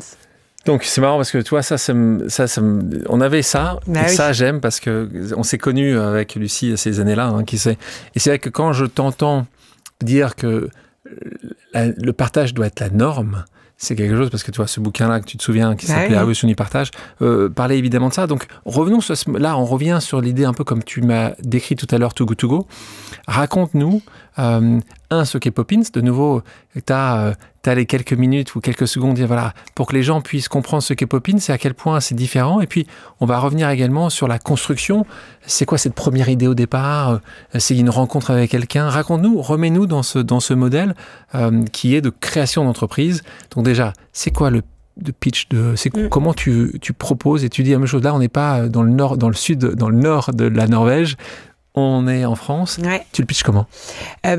Poppin, c'est l'appli qui vous permet de tout partager. Et en fait, c'est de posséder moins et profiter plus. C'est-à-dire que sur cette application, vous allez pouvoir trouver toutes les solutions autour de vous pour avoir accès à ce dont vous avez besoin quand vous en avez besoin. Typiquement, vous avez besoin d'une perceuse, d'une machine à raclette, de boules de pétanque, d'un sac à dos pour partir randonner. Il y a forcément quelqu'un autour de vous qui le possède déjà et à qui vous allez pouvoir l'emprunter au moment où vous en avez besoin. Et donc l'idée, c'est de se dire, pourquoi est-ce qu'on possède tous cette perceuse, ce sac à dos, ces boules de pétanque, alors que en fait, globalement, on les utilise au maximum une fois par mois, et ben, l'idée, c'est de se dire que si on met ça en commun, on peut, d'une part, gagner économiquement de l'argent, puisque ça coûte moins cher d'emprunter à son voisin ou même de louer pour quelques euros que d'aller acheter. Ensuite, on peut économiser de la place dans nos placards, et ça, je pense que quand on habite dans des grandes villes, ça fait plaisir. Et ensuite, forcément, on économise du CO2, parce que si on partage davantage et qu'on utilise davantage les objets, on va pouvoir en produire moins, et donc bénéficier à tous. Alors c'est quoi le modèle économique? Moi, je vais aller sur la plateforme, on la trouve sur n'importe quelle. Donc là, sur toutes les plateformes, c'est bien une application pour que les gens, s'ils la cherchent. C'est quoi le modèle économique? C'est gratuit pour moi? C'est payant pour quelqu'un? Alors en fait, c'est le propriétaire qui décide s'il veut prêter son objet gratuitement ou le louer pour un prix qu'il définit. Donc sur Poppins, il y a des particuliers, mais il y a aussi des magasins de location. Il y a des magasins qui étaient classiquement dans l'achat, mais qui sont en train de transitionner à la location et qui se servent de Poppins pour y transférer. Il y a aussi toutes les bibliothèques d'objets, qu'elles soient connectées ou pas. Et donc, en fait, l'offre, elle va être soit gratuite, soit payante. Et en fait, sur l'application, vous allez pouvoir voir tous les objets autour de vous et décider d'aller chercher cet objet payant ou cet objet gratuit. Et là, exemple, donc j'ai pas d'abonnement, c'est vraiment à l'acte. C'est vraiment on choisit son objet et on paye à l'acte. Et nous, pour répondre à la question du modèle économique, quand c'est gratuit, on se rémunère pas. Et quand c'est payant, on prend une commission sur les sous qui sont touchés par le propriétaire. Et donc si 100% des gens le font gratuit, vous faites ça pour la beauté du geste. Ce sera merveilleux parce qu'on aura fait que le partage devienne la norme, mais pour le coup, il y a aussi les magasins de location qui ne le feront jamais gratuitement.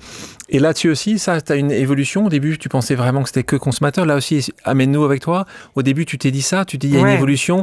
Comment Poppins, ça continue à évoluer tous les jours. Et en fait, c'est ça qui est beau, c'est qu'en fait, le seul truc qui ne change pas, c'est la vision. C'est-à-dire, on veut faire que le partage devienne la norme. Et ça, on s'y accroche dur comme fer. Une fois que tu as fait ça, la question, c'est comment est-ce que tu fais pour que ça devienne la norme? Comment est-ce que tu fais pour que ça devienne une évidence? Et là, en fait, tout est permis. Aujourd'hui, le modèle économique, c'est celui-là. Peut-être que demain, si on se rend compte que les gens partagent plus, si on a un abonnement, ça deviendra un abonnement, en fait. Et c'est ça qui est assez génial, c'est que l'équipe, elle peut s'adapter à toutes les variations que tu définis, parce que on est clair sur notre étoile polaire. Et donc, effectivement, au début, moi, je pensais que on avait vraiment pensé quelque chose de C2C, en fait, si mon placard, ça devient le placard de tout mon immeuble ou même de tout mon quartier, c'est génial. J'ai forcément accès à un sac sans fond, en fait, qui s'appelle Poppins. Mais demain, peut-être que, en fait, on s'est dit, si on attend à ce que tout le monde mette son inventaire, ça va prendre trop de temps, en fait. Et si on veut que ça soit assez dense, il faut aussi rajouter les partenaires de location, il faut aussi rajouter tous les commerçants de quartier, en fait. Donc tu parlais que le partage de la norme, tu l'as évoqué tout à l'heure rapidement. J'ai la chance aussi de t'avoir en tant qu'ambassadrice d'EPIC, qui est une organisation que je dirige, que j'ai montée, une start-up philanthropique. Et le message clé qui est le nôtre, c'est que le don soit la norme. C'est pour ça que, évidemment, quand on parle de partage et de don, on danse ensemble. Revenons aussi à un point de vue, encore une fois, très spécifique pour les entrepreneurs. Lucie Bache, quand tu lances Poppins, est-ce que tu fais une étude de marché? Alors moi non, parce que moi je fais tout au gut feeling, mais mes associés oui, parce qu'eux ils sont beaucoup plus rationnels, concrets, ils mettent tout par écrit, tout est très structuré, etc. Donc ce qui est bien, c'est que l'étude de marché, elle confirme mon gut feeling, et donc c'est toujours plus agréable aussi de te dire, il n'y a pas que l'émotionnel. C'est pour toi qui est entrepreneur, c'est ça me rassure en fait, étude de marché parce que je reste ingénieur, donc je suis contente quand même de voir des chiffres et de comprendre que je suis pas totalement à côté de la plaque. Mais ce dont on se rend compte, c'est que typiquement, par exemple, 30% de l'économie de biens va passer à une économie de services dans les prochaines années. Donc il y a besoin d'acteurs qui accélèrent cette transition, de se dire, on n'est plus dans la possession, on est plutôt dans l'utilisation. Et donc ça, c'est tout à fait ce qu'on essaye de faire. Et puis après, aussi, tu te rends compte que c'est un marché qui est en train de se développer depuis des années. En fait, il y a énormément d'acteurs qui s'y sont essayés. Et donc nous, on se dit que... Qui ont essayé, mais qui n'ont pas forcément réussi. Exactement. Mais ils ont planté des graines. Ils ont montré que c'était possible sur certaines verticales. Ils ont montré que dans certains pays, ça fonctionnait mieux que d'autres. Et donc nous, c'est comment est-ce qu'on se dit, là, on est en 2025, t'es capable, en fait, d'utiliser la technologie pour faire que le partage devienne une évidence. Et sur ce sujet d'équipe, tu parlais de tes associés. Raconte-nous aussi comment ça s'est passé. Donc là, tu ne penses pas forcément partir sur Poppins, tu es en train de faire différentes choses. Et comment ça se passe? C'est une rencontre, c'est une discussion, c'est un article que tu lis. Raconte-nous comment ça se passe au début, comment la petite graine chez toi, elle se met. En fait, moi, c'est ce côté, tu sais, la pyramide de Maslow où tu as tes besoins essentiels en bas et tu as l'estime de soi tout en haut. Et je me rends compte qu'il y a plein de gens qui ont trop d'argent, on en parlait tout à l'heure, qui n'ont pas d'estime d'eux-mêmes. Et donc, comment est-ce que tu te dis, comment est-ce que eux, je les utilise pour aider le bas de la pyramide et que du coup, eux, ils gagnent une estime d'eux-mêmes et le bas de la pyramide monte d'un cran. Et donc, il y a ça qui commence un peu... En fait, les inégalités, ça commence vraiment à me sortir par les trous de nez, on dit? Oui, si tu veux, c'est poli, ça va être poli. T'en peux plus, quoi. Voilà, exactement. Et donc, je me dis, mais comment est-ce qu'on fait pour redonner du sens à tout ça et rééquilibrer un peu? Et donc, je commence à m'intéresser pas mal, justement, au partage, aux dons, à ce qui est possible. Et je me dis aussi, il y a un vrai gaspillage quand même à avoir tant d'objets qui dorment chez nous. Tu vois, aujourd'hui, on possède en moyenne 2,5 tonnes d'équipements chacun chez nous. C'est complètement fou. Un foyer américain, il possède 300 000 objets chez lui. Enfin, tu vois, on est dans des disproportions. On prend sa voiture dans un objet quand même. Non, c'est les équipements. Les équipements. Ça compte pas. C'est à l'intérieur de ta maison. Dans ta maison. Ouais. C'est complètement fou. À côté de ça, tu en as 30% au moins qui sont tout simplement inutilisés. Et donc tu te dis, comment est-ce que on connecte les gens les uns aux autres pour que justement ces objets inutilisés servent en fait. Et parce qu'encore une fois, moi je pense que c'est mon obsession du gaspillage, de me dire tout ce gaspillage d'objets et même d'espace, il faut faire quelque chose. Et en fait, deux anciens de Too Good To Go, donc Franco et Jonas, sont en train de développer une application sur justement le partage d'espace. Et en fait, moi, c'est forcément des amis. Jonas, on est parti lancer les États-Unis ensemble. Enfin, c'est vraiment des personnes que j'aime profondément. Et en fait, je vais tout simplement un week-end en Belgique pour aller voir mes copains. Et en fait, ils me parlent de ce qu'ils sont en train de lancer sur le partage. Et moi, je leur parle de mon obsession sur justement le gâchis d'objets non utilisés. Et en fait, encore une fois, là, c'est avant tout une rencontre humaine. C'est de se dire, mais en fait, on serait trop content de monter un projet ensemble. Comment est-ce qu'on le pense? Et en fait, c'est ça qui donne lieu à Poppins quelques mois plus tard. Et donc là, rapidement, il n'y a pas de discussion de savoir qui est le patron. C'est toi rapidement qui prend le lead. Écoute, au début, on est tous cofondateurs. Okay. En se disant, en fait, encore une fois, ça se trouve dans 6 mois on est mort, donc on va pas passer des tonnes de temps à définir les titres, etc. Par contre, on a des passions définies. C'est vrai que moi, je suis assez forte à définir une vision, à donner envie aux gens de s'embarquer. Jonas, c'est une machine de guerre des process et de tout mettre en place de tous les côtés, et en légal, et en finance, et en data, etc. Franco, il a une vraie passion pour le produit. Et Loïc, notre 4e associé, c'est un tech, c'est un dev. Donc en fait, très rapidement, Loïc est CTO, Franco est CTO. Directeur général. Et en fait, franchement, c'est les garçons qui me poussent à me dire, en fait, on a adoré. Et en plus, en fait, chez Too Good To Go, on était déjà dans une relation où j'étais leur boss, en fait. Ouais. Et donc, très naturellement, ils disent, là, on va être cofondateur. Donc, t'es plus notre boss autant que tu l'étais avant que je les avais recrutés. Mais c'est eux qui me poussent, en fait, à acter que je prends le rôle de CEO et que eux seront CEO, CPO et CTO. Et finalement, c'est hyper naturel et ça se passe très bien, quoi. Et même sur les pourcentages de capital, là aussi, des décisions faciles, rapides. Alors, c'est marrant parce qu'à l'époque, on est tous à égalité.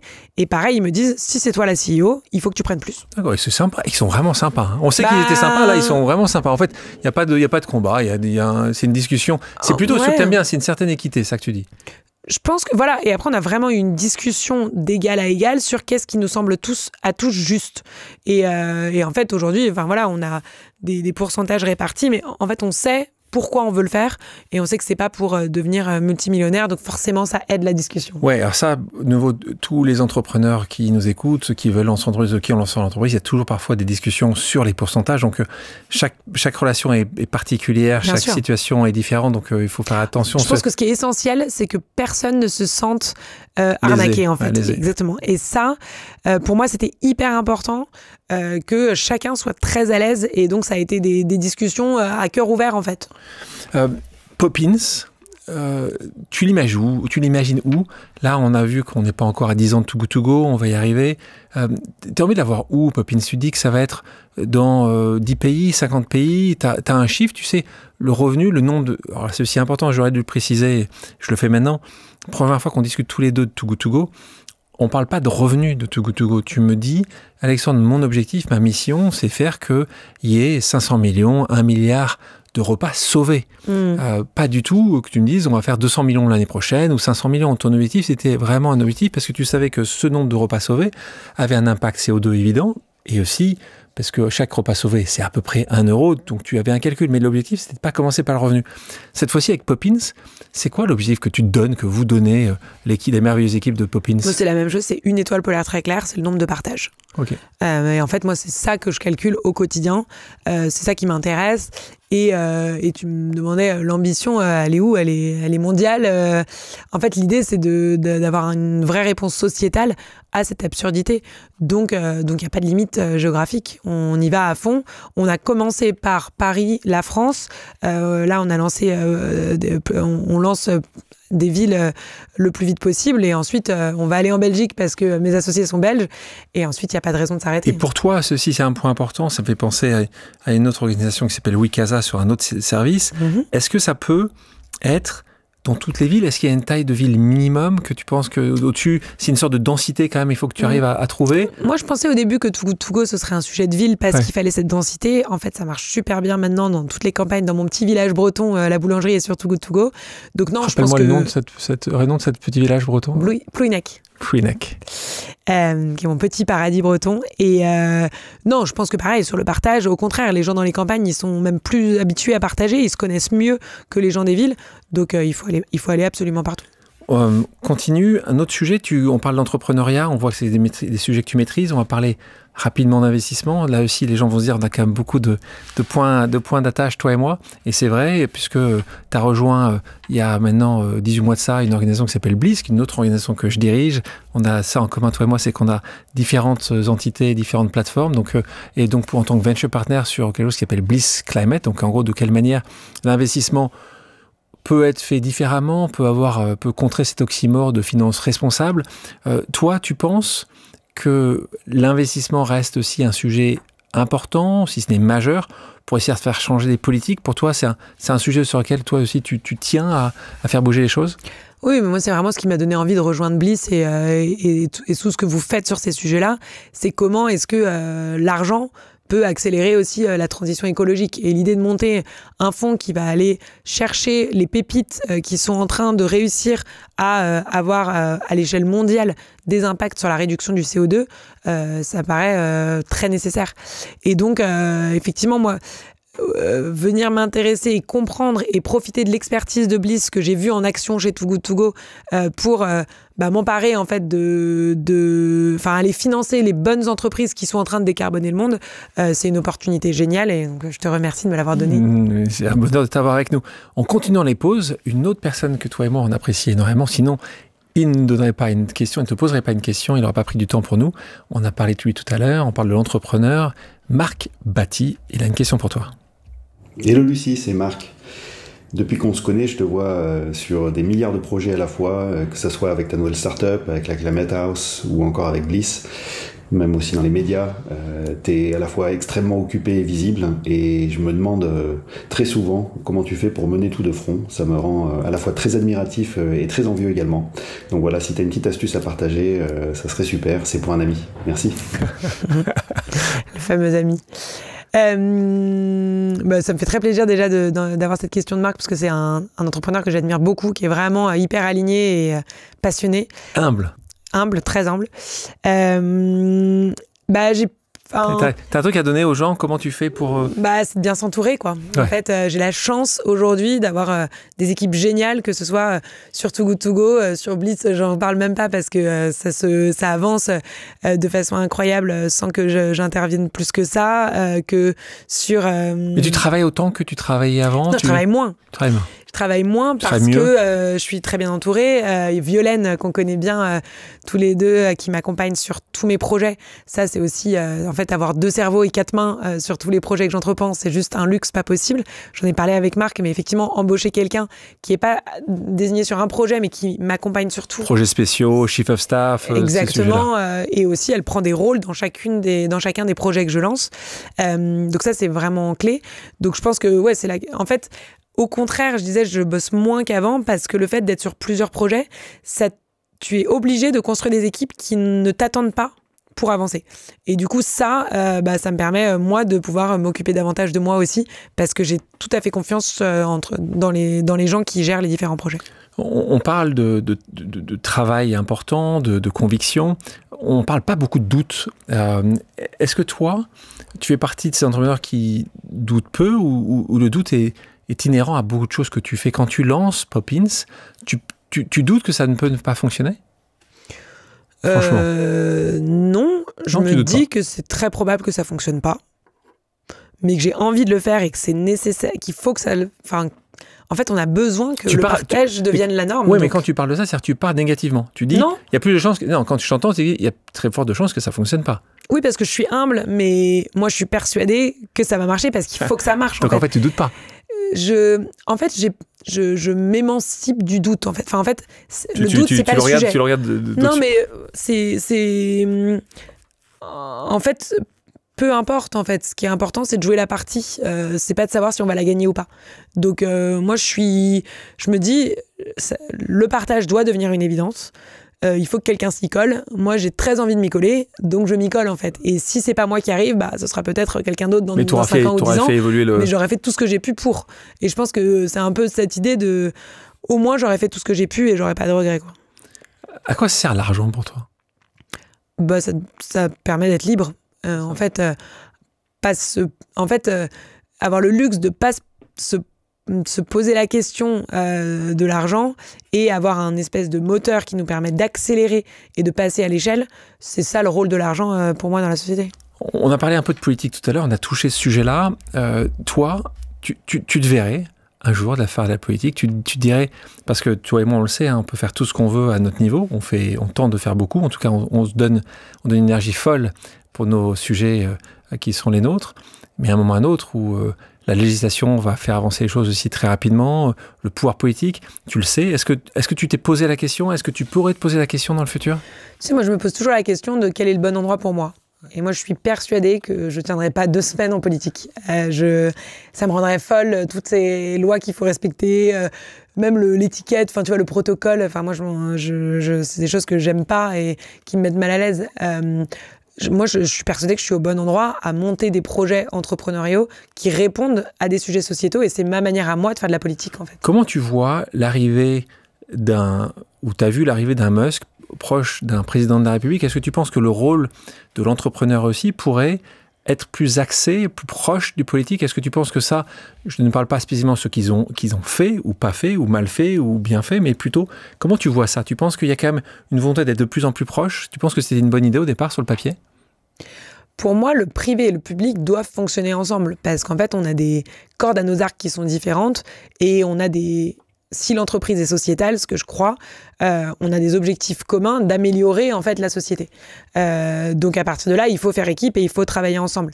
Par contre, il y a des enjeux vrais d'ingérence qui doivent être évités à tout prix en fait. Et quand l'entreprise vient prendre une place qu'elle ne doit pas avoir, c'est-à-dire qu'elle commence à dicter les lois ou influencer les gens d'un côté ou de l'autre, là, ça devient problématique. Donc, c'est comment est-ce que chacun joue son rôle dans l'amélioration de la société et le fait collectivement. Tout à l'heure, on parlait de toi qui pouvais agir sur tes propres réseaux pour évoquer quelque chose bien ou quelque chose qui t'insupporte. Tu as eu des moments où tu as été pas loin de tweeter, d'envoyer quelque chose quand tu voyais une décision du président Trump.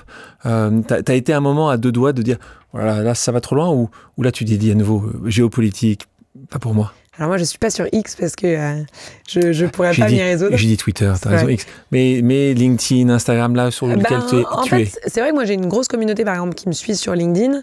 Et donc, je trouve que, tu sais, c'est la fameuse citation de Spider-Man, tout grand pouvoir implique de grandes responsabilités. Et à partir du moment où il y a des gens qui te suivent et ont envie de savoir ce que tu penses, bah effectivement, tu te dois aussi de formuler quand l'heure est grave, et elle est souvent grave en ce moment, t'as formulé un avis.